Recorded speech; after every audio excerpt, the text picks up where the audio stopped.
Hey there. So last night I told you I was going to do a small series on purpose and helping us each define our purpose and talk a little bit about what that means and how you do it and why you do it.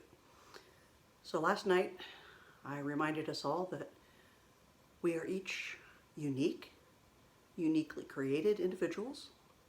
There is no one like us. There never has been anyone like us. I'm going to define this. I'm going to change that around. There's never been anyone like you. Never will be anyone like you. You have a unique purpose. I want to read something that Max Lucado wrote that I loved. It said, "You were born prepackaged. God looked at your entire life, determined your assignment, and gave you the tools to do the job." I love that. So a little factoid about me. I'm a complete nerd when it comes to gadgets. They don't have to be electronic gadgets. They can be any kind of gadget. Like this particular gadget, I don't know if you can see what that is, but I love tools, especially manual tools that are cleverly designed. So this particular thing has a carabiner, so you can attach it to something, and even more important, you can lock it so that once the carabiner is engaged, you can close it so it doesn't come undone. I'll tell you a little story about my goat in a second. It also has a blade, both a straight blade and a serrated edge blade. It has this little notch here, which I'm not sure you can see. There's a little notch here. That could actually be used as a tick puller. Yes, to pull ticks. So that's the knife blade. I'm going to close that so I don't hurt myself. And then tucked in the top of it, you have a flathead screwdriver, a little tiny one, and a little tiny Phillips head screwdriver. Okay, so there are many tools in this little device. Now, if I wanted to slice a loaf of bread, would this be the right tool for the job? It's a knife, it cuts, but I suspect that if I tried to use it on a loaf of bread, it would hack the daylights out of it. I might be able to use this part to scale a fish, if I were into that kind of thing. What about if I was trying to fix my car or my motorcycle, and I needed a screwdriver? Do you think this would do the job? I mean, it is a screwdriver, but is it the right tool for the job? What if I had a nail and I wanted to drive a nail into a piece of wood? Now, technically, I suppose I could use this and beat on the nail and make the nail go into the wood. Not the most efficient use of the tool or the most efficient way to pound in a nail. For that, I'd probably want to use something more like this. This, interestingly enough, was my grandfather's. This is a cool little, you can get them in a hardware store now for, I don't know, 10 bucks, 15 bucks. But when this belonged to my grandfather, it was a very unique and cool tool. So it has a hammerhead, it has a claw that you use to pull nails out, and then the handle unscrews, and it has a screwdriver, a flathead screwdriver. So when I was a child, I thought this was the coolest thing. And so when my granddad, my pap passed away, I got the tool that I loved so much. So anyways, when someone designed the hammer, they designed it with a purpose in mind. Its job is to pound nails in or to pull nails out. The designer of the hammer had in mind a purpose for the hammer. The designer of this little gadget had in mind some purposes for it.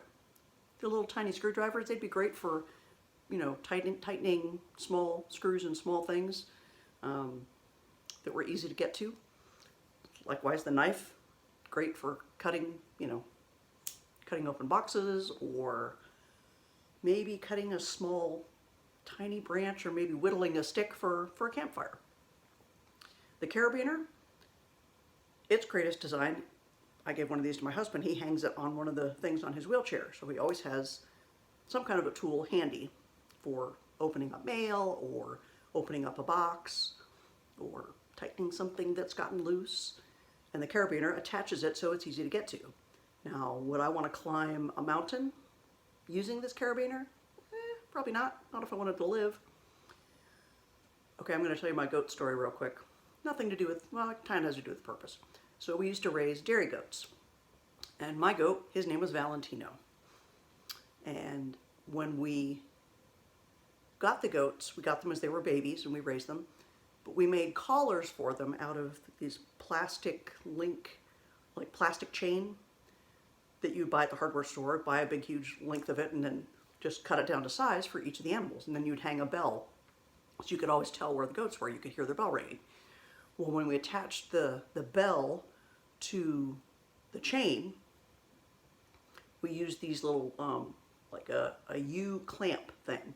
So you would put it through both ends of the one end of the link, the other end of the link, and the bell, clamp them together and thread them so that they would be tight. Well, we ran out of them. And the only thing I could find was a carabiner. Sadly, it wasn't a locking carabiner. It was just a regular old, you know, what you might use to put your keys. I have carabiners on all of my keys so I can clip them to my belt loop or the thing on my jacket. Anyways, so it was just a regular old push and release carabiner. So like, well, it'll do in a pinch. So I used that and put that on my goat Valentino to attach his collar and his bell.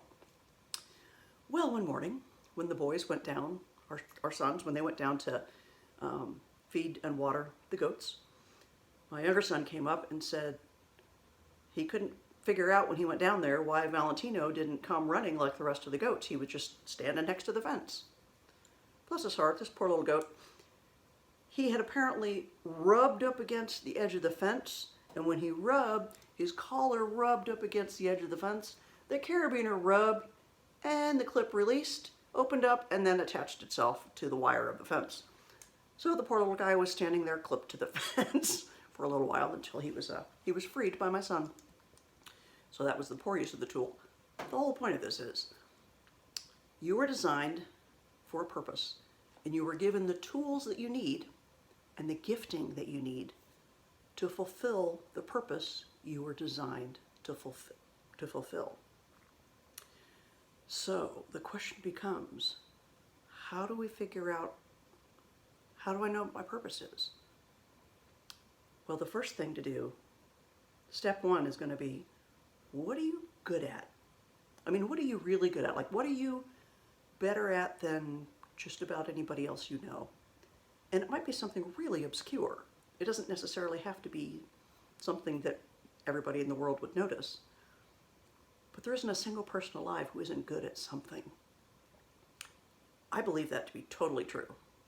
Because as they say, God don't make no junk. Everybody has a gift. Everybody has tools that they've been given to fulfill the purpose that's been designed for them.